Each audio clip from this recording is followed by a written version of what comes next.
This is section 7.3, comparing two means using the theory-based approach. So pause to look at the objectives in the comic. Well, let's start with our null distribution. So if our population means are equal, so if we want to compare two means, our null hypothesis is always that the population means are the same, right?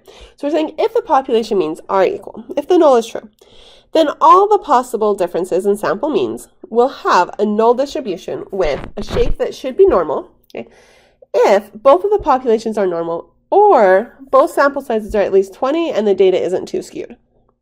Okay.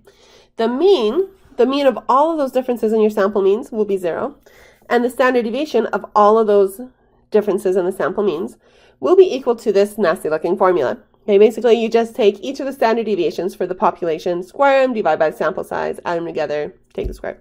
Okay, this is something we're never going to have to do by hand. Okay, that's just to show you what it would be. Okay, but the problem is, what do we do when we don't know the population standard deviations, sigma 1 and sigma 2? Because I'm supposed to be putting them in the formula, but I don't know those, okay? How would I know the population standard deviation when I don't know the population means? Like, if I have the data to get the population standard deviation, I could just tell you what the population mean is. Okay, so usually we don't know those. So what we have to do is we have to estimate them with the sample standard deviations, S1 and S2. Those are the sample standard deviations. Okay, and once we estimate with that, then we have an estimated standard deviation in the null distribution. So instead of our theoretical standard deviation, we just have an estimated standard deviation in the null distribution. And we call it the standard error SE. So standard error for the difference in the sample means. And you do your two sample standard deviations in that formula. Again, I'm not going to ask you to use that formula. Okay, that's just there so you could see it, but we're just going to let computers do all of that for us. The problem comes is that we realize our sample standard deviations are never going to be exactly the same as our population standard deviations. So what we're doing is we're introducing more uncertainty into our calculations, and that's the problem, okay? Instead of just trying to estimate the sample mean, now we have to estimate the sample mean and the sample standard deviation, okay? And to compensate for that extra uncertainty, instead of using a standard normal curve, we use what's called a t-curve. We looked at this before when we looked at one means. Okay. So the t-curve looks like a standard normal curve, but it has a little extra area in the tails. Sometimes we call this heavy tails, just a little more area in the tails. And it has something called degrees of freedom that change the shape based on the sample size. For like 1 degree of freedom, it looks like this solid curve, whereas the dash is the normal curve. You can see how it has a lot more area in the tails. Okay.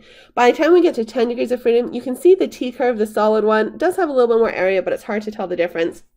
And by the time you get to 30 degrees of freedom, you really can't even tell the difference. So for bigger sample sizes, you really can't tell. But for small sample sizes, that's really where the t-distribution shines.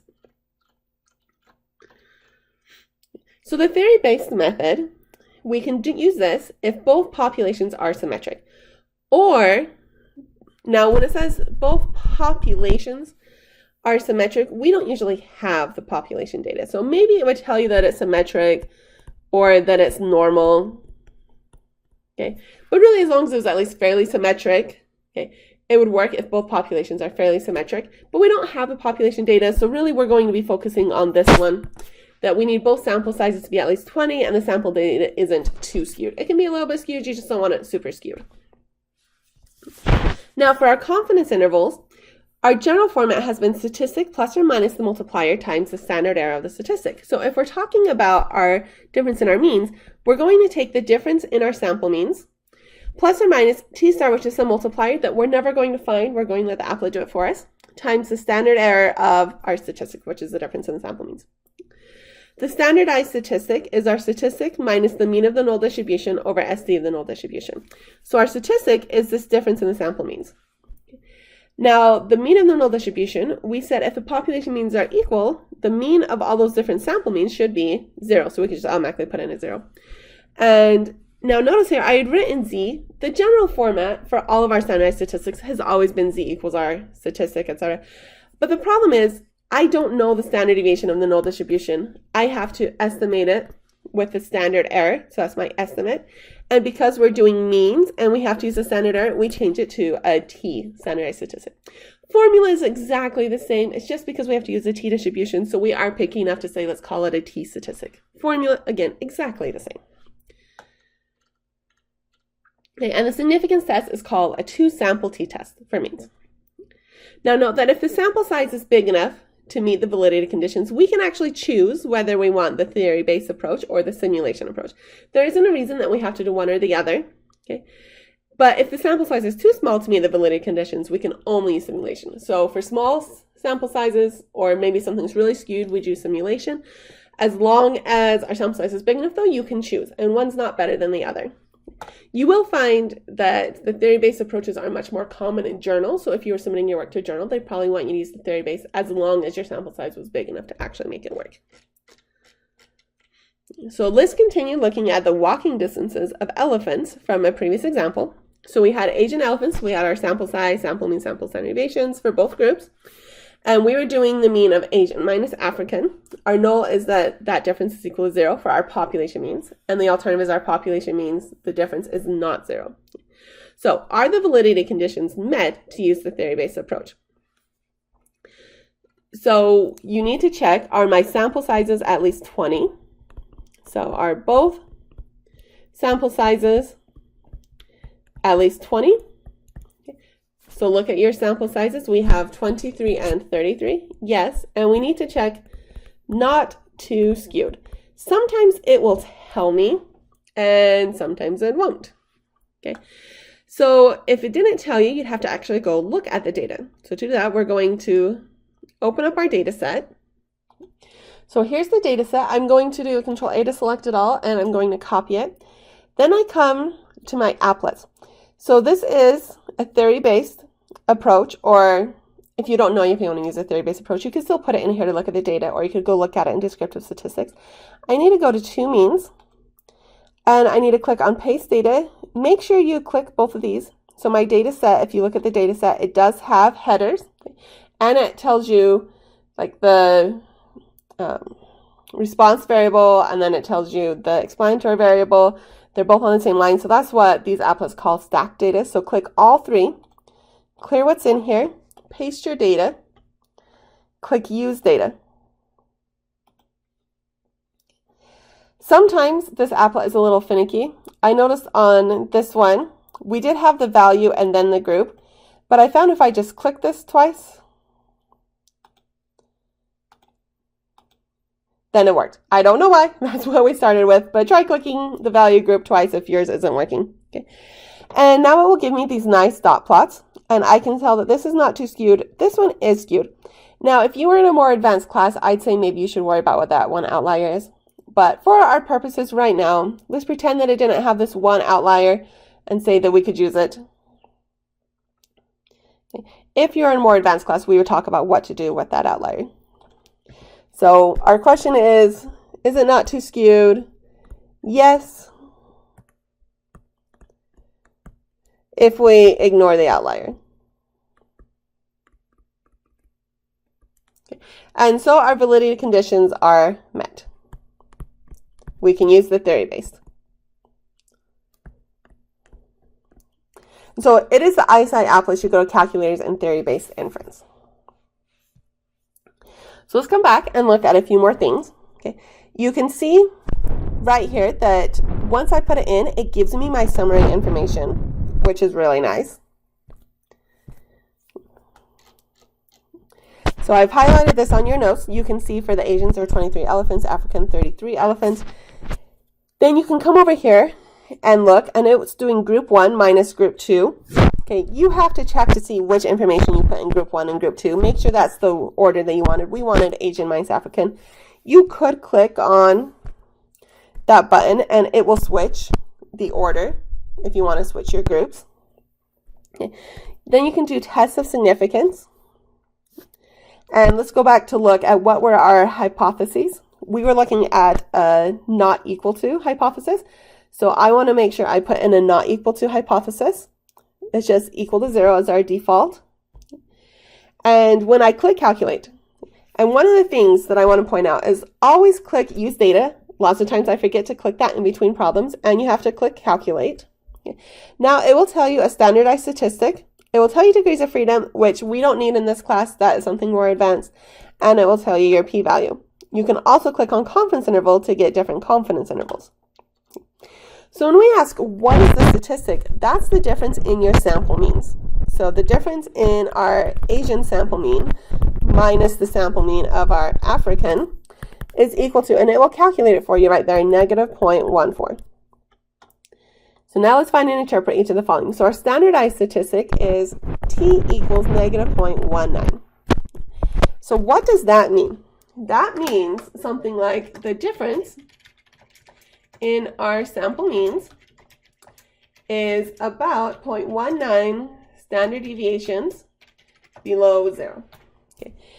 Your standardized statistic is always how far you are from your hypothesized mean, and our hypothesized mean difference is 0. So we're 0.19 standard deviations below, because it was negative, below 0. Now our p-value is 0.8533. So that means if the population mean walking distances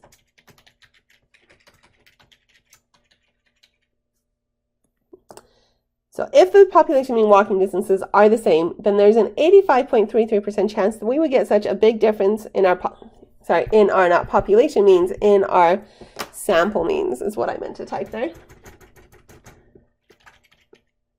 as negative 0.14. So we got negative 0.14. The chance to get negative 0.14 or more extreme is about an 85% chance that we get that if the population mean walking distances are the same. Now that is a very big p-value, right? That seems, oh, that's pretty likely we would get such a big difference. And the 95% confidence interval, you just read it off your chart right here. So we would say negative 1.7, let's just round, to 1.42 miles. That's our confidence interval. And to interpret it, we could say something like, we are 95% confident that on average, you do have to have the word on average, and it needs to sound like a population average and not a sample average. The on average, let's see, which one did we have first? If you look up above, we had Asian first. Asian elephants walk between 1.7 miles less and 1.42 miles more than African elephants. So let's practice drawing a conclusion based on each of the following. Okay. So if we can look at our standardized statistic or our p-value or our confidence intervals to draw conclusions. We've taught you how to draw conclusions based on all three of those things. Okay. For standardized statistics, what do we compare to? For standardized statistics, we want to see, is it less than 2 or greater than 2? So let's see. So we want to know, is 0 a plausible value for the difference in group means? If t is less than 2, then 0 is plausible, or your null is plausible. So null is plausible if t is less than 2, okay?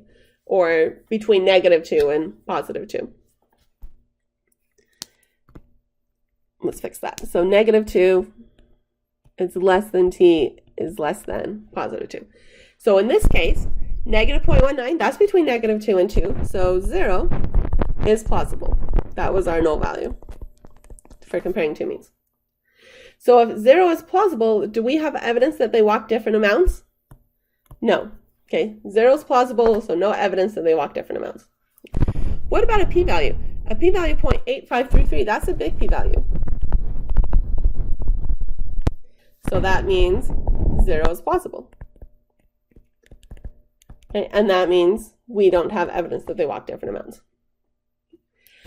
And so that they walk different amounts, that is our alternative hypothesis. And our 95% confidence interval, to do it based on a confidence interval, you check is 0 in the interval. So 0 is in the interval.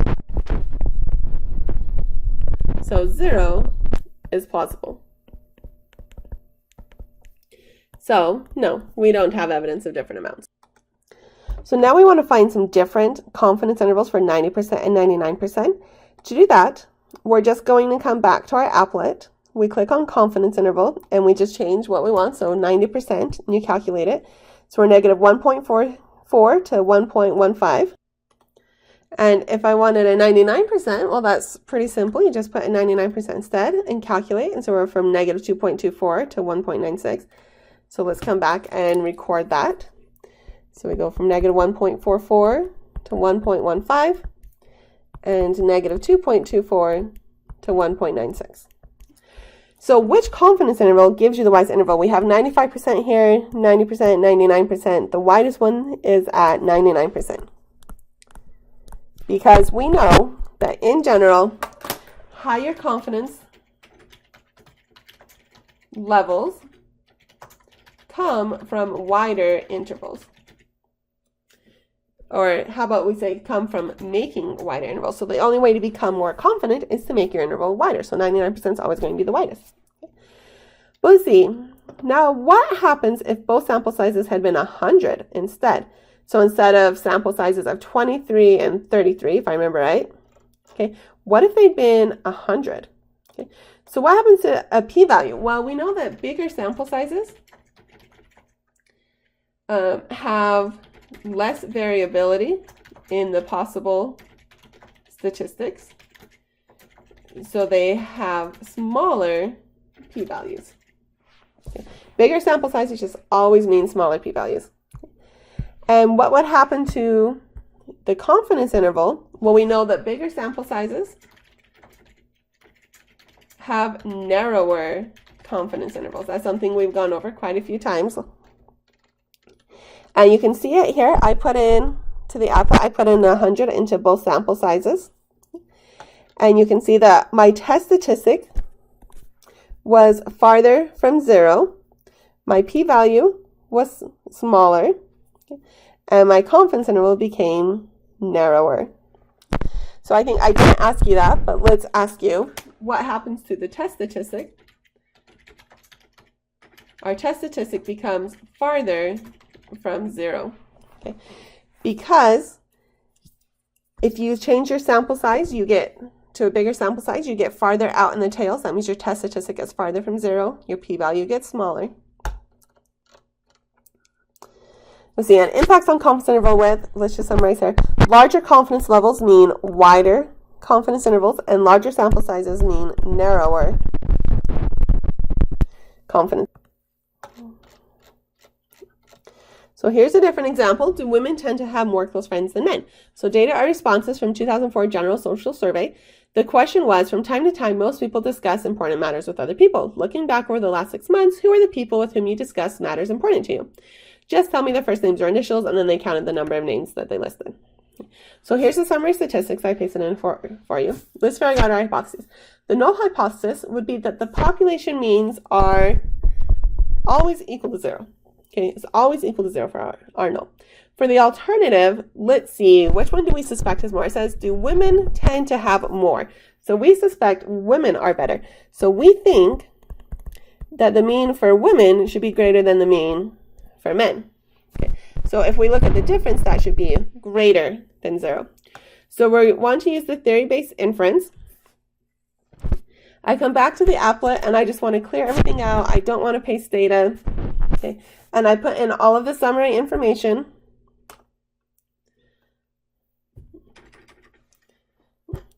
So if I clear out the first one, then I can use the tab to enter it quickly. So I can do 813 is my first sample size, and 654. 2.09 is the first mean, 1.86 is the second mean, 1.76, and 1.78. The hardest part of this is making sure you put all of the numbers in here correctly. You'll probably want to do it twice on each test just to make sure you don't accidentally put them in wrong. Okay. And then check which way did my alternative hypothesis go. So if you look at it, we wanted a greater than. So it's important to go double check that. So we change this to a greater than, and we can see our test statistic, our degrees of freedom, our p-value. It will give us confidence intervals. We probably wanted a 90% confidence interval. And you just put all of it in like that.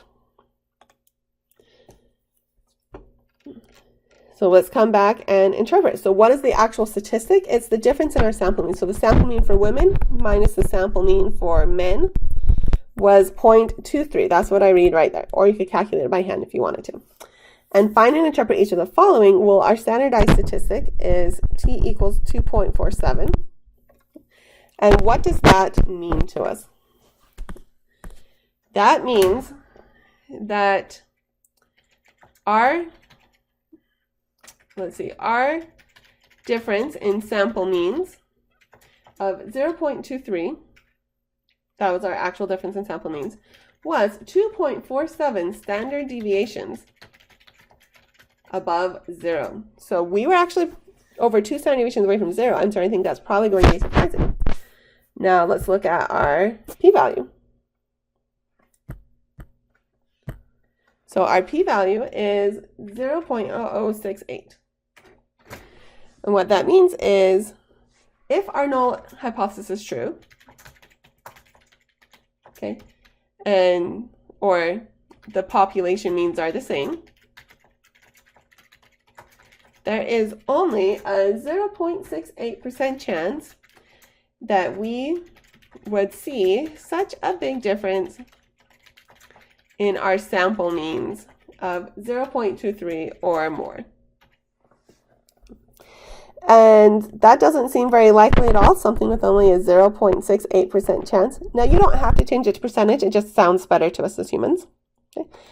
And our confidence interval is this 0.048 to 0.412. So we could say something like, we are 95% confident that on average, women have between 0.048 and 0.412 more friends than men. Now you might want to stop here and think about, does that seem important to you? So our results are statistically significant with a small p-value.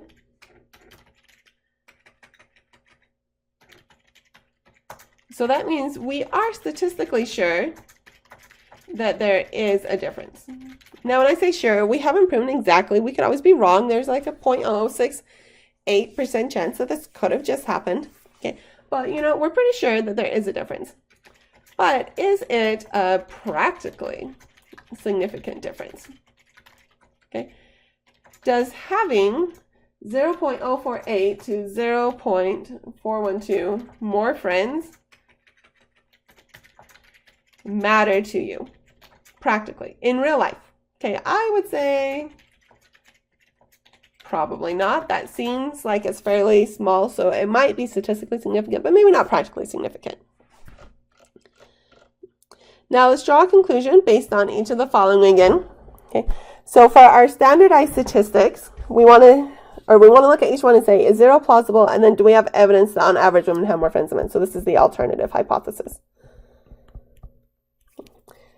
So for our standardized statistic, t is greater than 2, so 0 is not plausible. Okay, so yes, we do have evidence that women have more friends. Okay, or our p-value is 0.0068 is less than 0.05 as our usual cutoff. So 0 is not plausible. So we do have evidence that women have more friends. Okay, and looking at the confidence interval, the entire interval is greater than 0.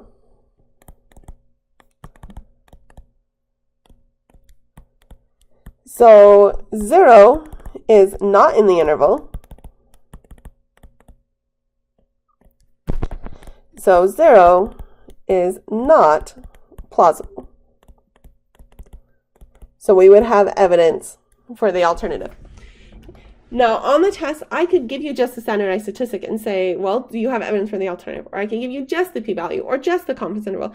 You can figure out whether or not you have evidence for the alternative or whether or not 0 is plausible based on any one of those 3 pieces of information. Now we need to find a 90 and 99% confidence interval. So we just come back up to our applet. You click on confidence interval and you put in what level you want. So I want to do 90%. Which is going to be 0.077 to 0.383. And then you put in 99% and click calculate. And it looks like you'll be at negative 0.01 to 0.47. Let's go ahead and record those, 0.077 to 0.383, and negative 0.01 to 0.47. Now, if we looked at this, you'd be like, oh, 0 is not in the 90%, but 0 is in the 99%. So that's just kind of telling you we have some evidence, okay, but we don't have as much evidence. Like there's a certain place where you're like, oh, if you got to 99%, well, maybe we're not quite sure that there is evidence, okay, but there was evidence at the 90%. But now let's suppose that we switched the order and did men minus women, okay. So the null hypothesis would be that the mean for population mean for men minus the population mean for females equals 0. And the alternative is that the population mean for men minus the population mean for females. And which direction do we want this to go? Well, you could think about it as I like to write it this way. If we said that the males are supposed to have less, so we write it mean for males is less than mean for females. So that means my difference should be less than 0. So I put everything in. All I have to do is I have to click this group 2 minus, well, it was saying group 1 minus group 2. You just click the button and it will switch, okay? And notice once I do that, everything else will switch for me. So now my test statistic is this negative 0.23. I do need to put in the less than to match my alternative hypothesis, and you get your new test statistics and new p-values. So my statistic is now my sample mean for men minus the sample mean for women.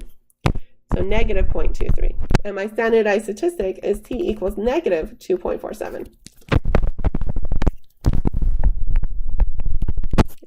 My p-value is 0.0068. My confidence interval is negative 0.41 to negative 0.048. If I round correctly. But my conclusion, it's still going to be a small p-value. 0 is not plausible. We have evidence that what? Let's look back up at our alternative. Our alternative says that we think that the population mean for men is less than the population mean for females. So we have evidence that on average, men have less friends than females. Notice if you go back and compare this to what we had before, our statistic was exactly the same, it just switched to a negative. Our test statistic, exactly the same, just switched to negative. Your p-value is always positive, so it doesn't change but from positive to negative, but it's the exact same p-value when we use the theory-based approach. Our confidence intervals, exact same, it just switched from positives to negatives, and your conclusion is going to be the same.